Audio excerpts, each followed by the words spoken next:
For 40 days, the flood kept coming on the earth.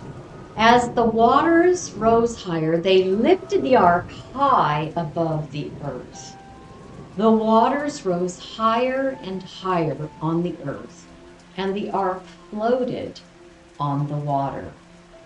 The waters rose on the earth until all the high mountains under the entire sky were covered. Every living thing that moved on land died. The birds, the livestock, and the wild animals died. All the creatures that fill the earth also died.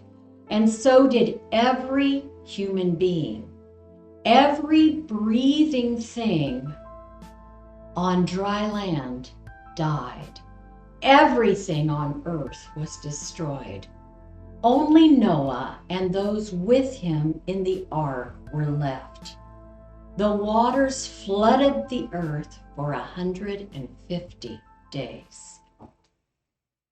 In the description below, you will find links to 2 PDF documents that contain vocabulary words and questions for this story. Be sure to check out our other videos.